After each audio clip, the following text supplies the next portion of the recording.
से अभिभूत हो गया और इस प्रकार बोला। अर्जुन ने कहा, हे कृष्ण, इस प्रकार युद्ध की इच्छा रखने वाले अपने मित्रों तथा संबंधियों को अपने समक्ष उपस्थित देखकर मेरे शरीर के अंग कांप रहे हैं और मेरा मुख सूखा जा रहा है। मेरा सारा शरीर कांप रहा है, मेरे रोंगटे खड़े हो रहे हैं, मेरा गांडीव धनुष मेरे हाथ से सरक रहा है और मेरी त्वचा जल रही है। मैं यहाँ अब और अधिक खड़ा रहने में असमर्थ हूँ। मैं अपने को भूल रहा हूँ और मेरा सिर चकरा रहा है। हे कृष्ण, मुझे तो केवल अमंगल के कारण दिख रहे हैं। हे कृष्ण, इस युद्ध में अपने ही स्वजनों का वध करने से न तो मुझे कोई अच्छाई दिखती है और न मैं उससे किसी प्रकार की विजय, राज्य या सुख की इच्छा रखता हूँ। हे गोविंद, हमें राज्य, सुख अथवा इस जीवन से क्या लाभ, क्योंकि जिन सारे लोगों के लिए हम उन्हें चाहते हैं वे ही इस युद्ध भूमि में खड़े हैं। हे मधुसूदन, जब गुरुजन, पितृगण, पुत्रगण, पितामह, मामा, ससुर, पौत्रगण, साले तथा अन्य सारे संबंधी अपना अपना धन एवं प्राण देने के लिए तत्पर हैं और मेरे समक्ष खड़े हैं, तो फिर मैं इन सब को क्यों मारना चाहूंगा, भले ही वे मुझे क्यों न मार डालें। हे जीवों के पालक, मैं इन सबों से लड़ने को तैयार नहीं, भले ही बदले में मुझे तीनों लोग क्यों न मिलते हों। इस पृथ्वी की तो बात ही छोड़ दें।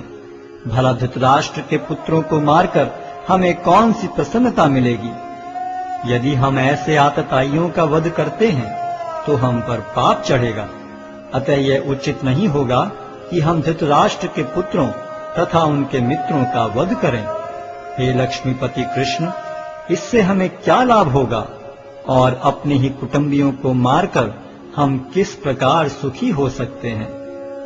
हे जनार्दन, यद्यपि लोक से अभिभूत चित्त वाले ये लोग अपने परिवार को मारने या अपने मित्रों से द्रोह करने में कोई दोष नहीं देखते, किंतु हम लोग जो परिवार के विनष्ट करने में अपराध देख सकते हैं, ऐसे पाप कर्मों में क्यों प्रवृत्त हों।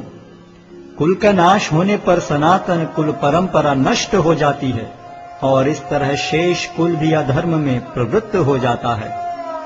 हे कृष्ण, जब कुल में अधर्म प्रमुख हो जाता है तो कुल की स्त्रियां दूषित हो जाती हैं और स्त्रीत्व के पतन से हे वृष्णिवंशी अवांछित संतानें उत्पन्न होती हैं। अवांछित संतानों की वृद्धि से निश्चय ही परिवार के लिए तथा पारिवारिक परंपरा को विनष्ट करने वालों के लिए नारकीय जीवन उत्पन्न होता है।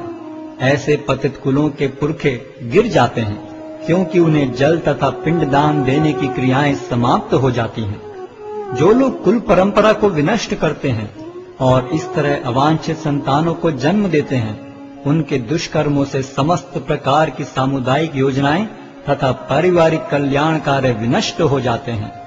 हे प्रजापालक कृष्ण, मैंने गुरु परंपरा से सुना है कि जो लोग कुल धर्म का विनाश करते हैं वे सदैव नरक में वास करते हैं। ओहो, कितने आश्चर्य की बात है कि हम सब जघन्य पाप कर्म करने के लिए उद्यत हो रहे हैं। राज्य सुख भोगने की इच्छा से प्रेरित होकर हम अपने ही संबंधियों को मारने पर तुले हैं। यदि शस्त्रधारी धृतराष्ट्र के पुत्र मुझ निहत्थे तथा रणभूमि में प्रतिरोध न करने वाले को मारें तो यह मेरे लिए श्रेयस्कर होगा।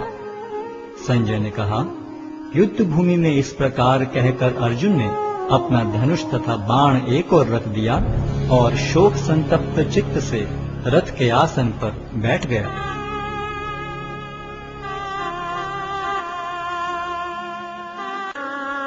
अध्याय 2 गीता का सार। संजय ने कहा, करुणा से व्याप्त शोकयुक्त अश्रुपूरित नेत्रों वाले अर्जुन को देखकर मधुसूदन कृष्ण ने ये शब्द कहे। श्री भगवान ने कहा, हे अर्जुन, तुम्हारे मन में यह कलमश आया कैसे? यह उस मनुष्य के लिए तनिक भी अनुकूल नहीं है जो जीवन के मूल्य को जानता हो। इससे उच्च लोक की नहीं अपितु अपयश की प्राप्ति होती है।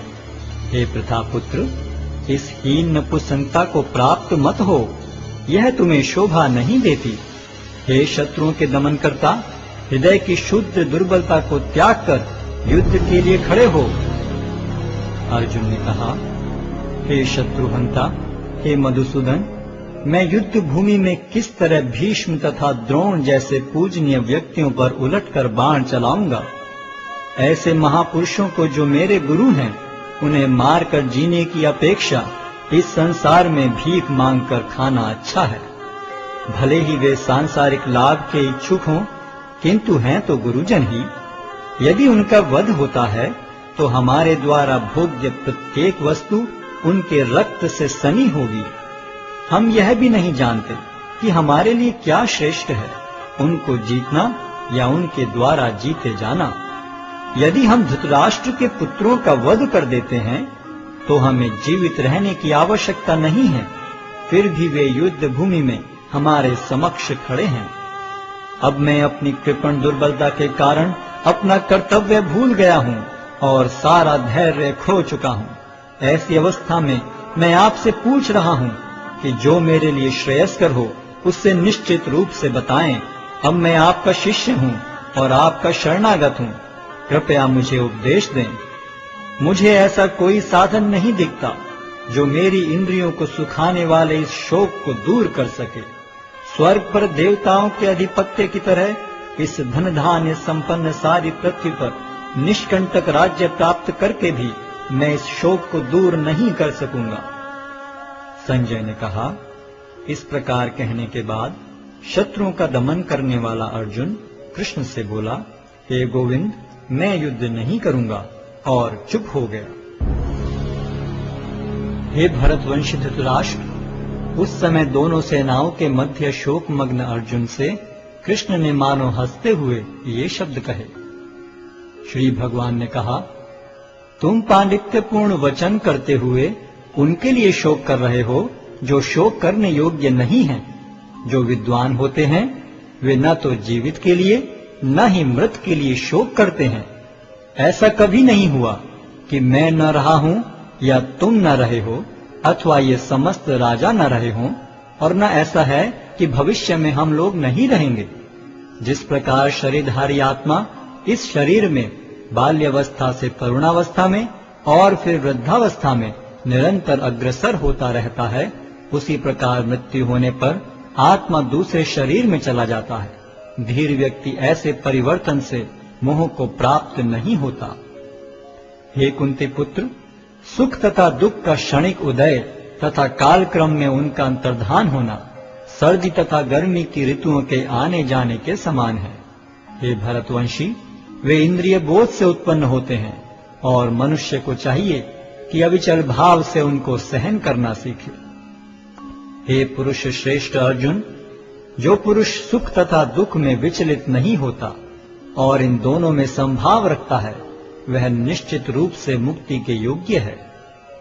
तत्वदर्शियों ने यह निष्कर्ष निकाला है कि असत का तो कोई चिरस्थायित्व नहीं है, किंतु सत्य अपरिवर्तनीय रहता है।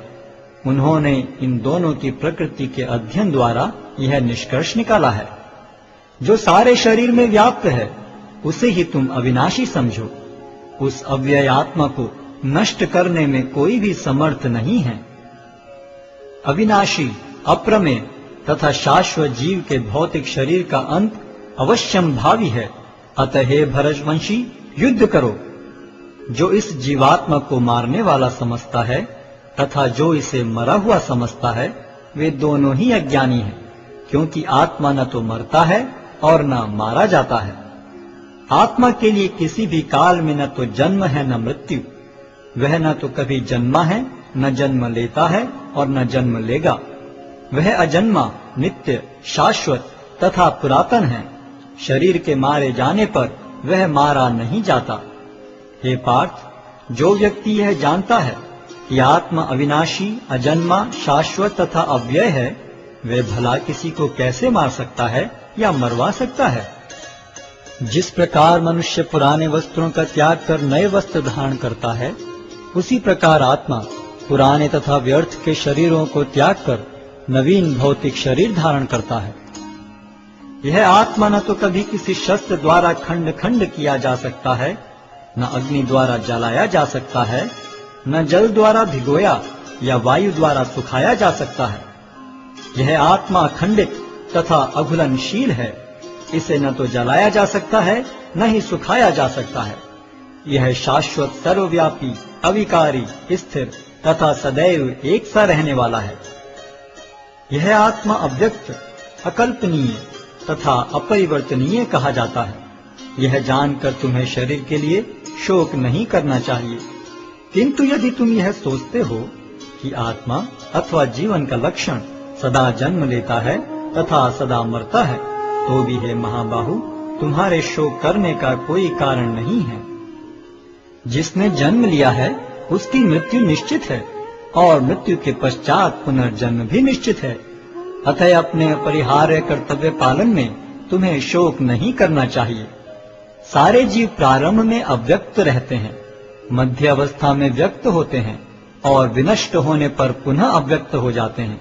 अतः शोक करने की क्या आवश्यकता है?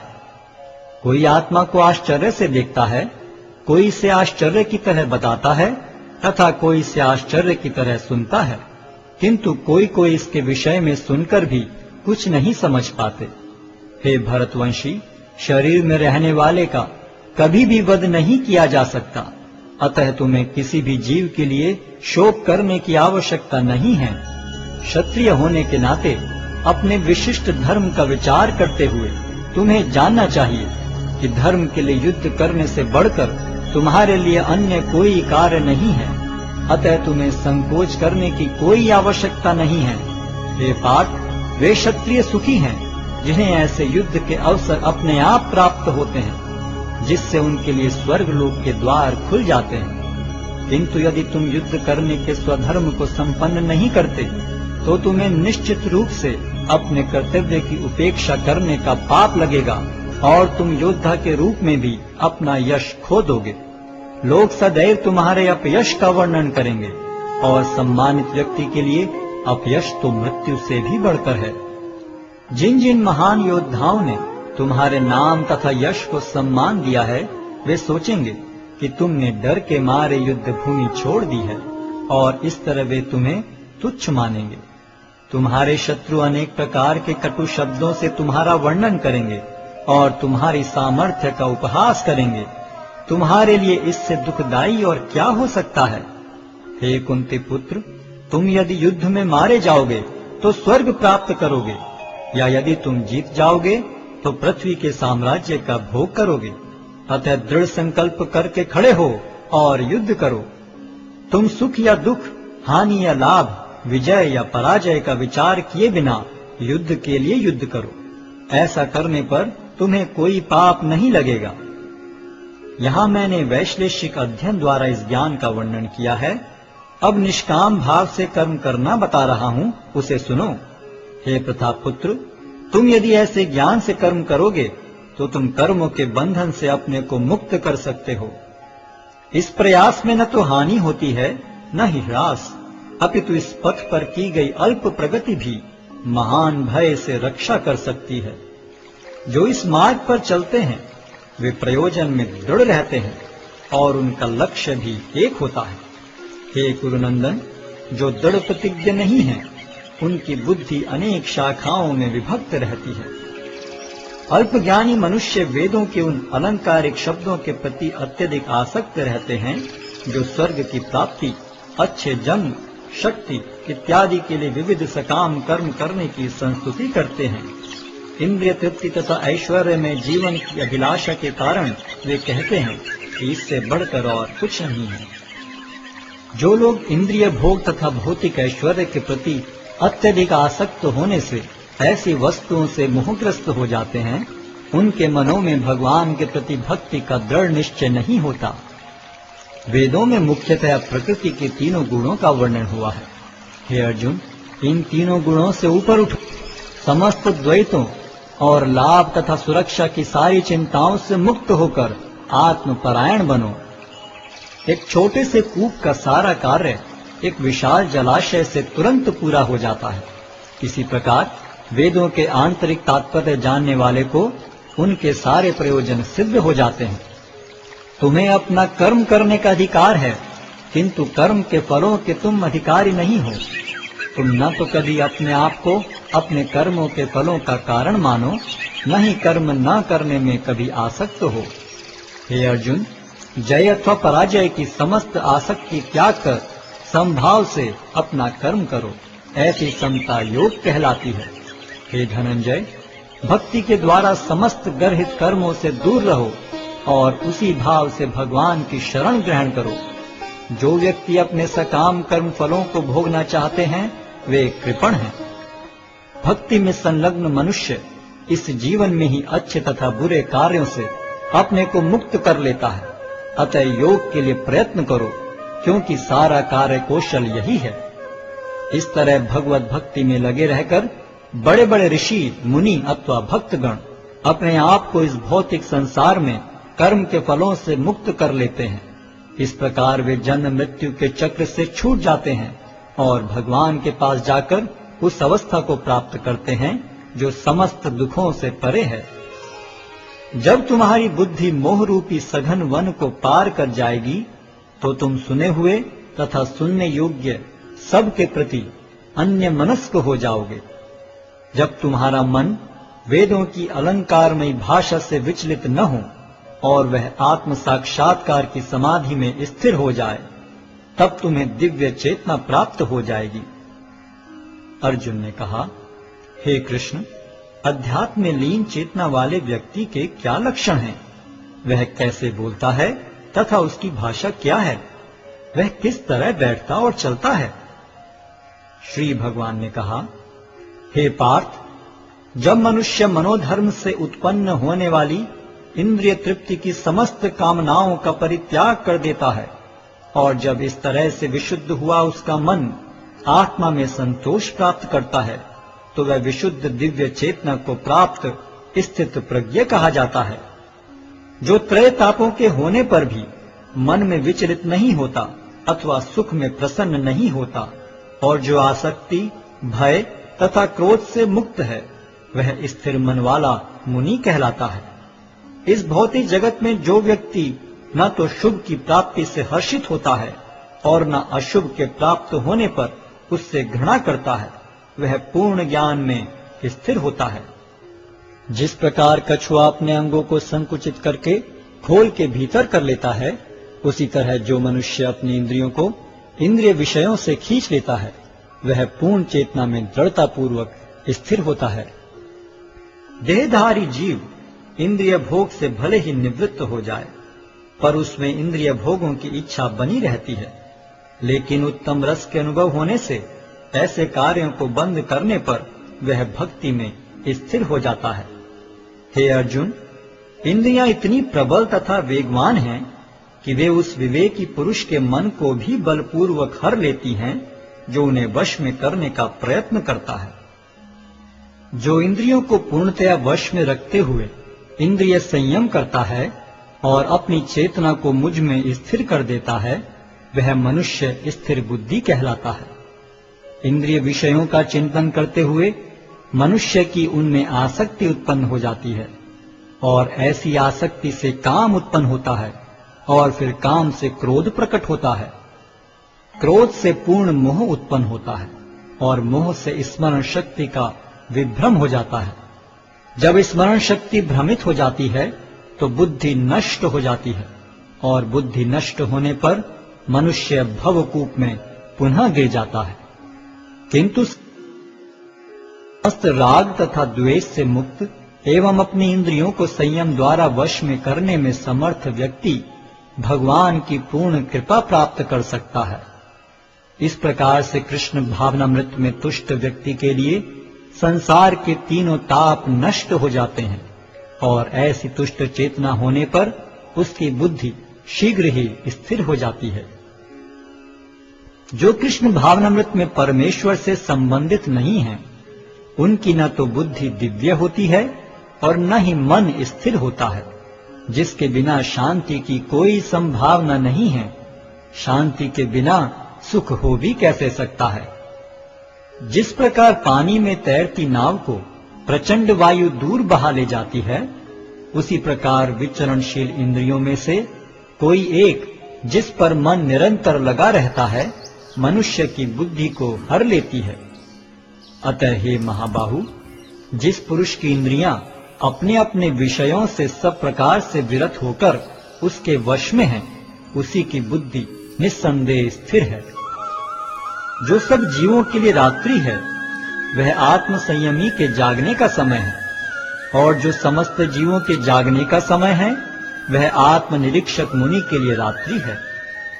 जो पुरुष समुद्र में निरंतर प्रवेश करती रहने वाली नदियों के समान इच्छाओं के निरंतर प्रवाह से विचलित नहीं होता और जो सदैव स्थिर रहता है, वही शांति प्राप्त कर सकता है, वह नहीं जो ऐसी इच्छाओं को तुष्ट करने की चेष्टा करता हो। जिस व्यक्ति ने इंद्रिय तृप्ति की समस्त इच्छाओं का परित्याग कर दिया है, जो इच्छाओं से रहित रहता है और जिसने सारी ममता त्याग दी है तथा अहंकार से रहित है, वही वास्तविक शांति को प्राप्त कर सकता है। यह आध्यात्मिक तथा ईश्वरीय जीवन का पथ है, जिसे प्राप्त करके मनुष्य मोहित नहीं होता। यदि कोई जीवन के अंतिम समय में भी इस तरह स्थित हो, तो वह भगवत धाम में प्रवेश कर सकता है। अध्याय 3 कर्मयोग। अर्जुन ने कहा, हे जनार्दन, हे केशव, यदि आप बुद्धि को सकाम कर्म से श्रेष्ठ समझते हैं, तो फिर आप मुझे इस घोर युद्ध में क्यों लगाना चाहते हैं? आपके व्यामिश्रित उपदेशों से मेरी बुद्धि मोहित हो रही है।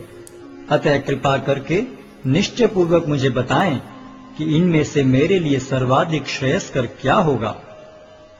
श्री भगवान ने कहा, हे निष्पाप अर्जुन,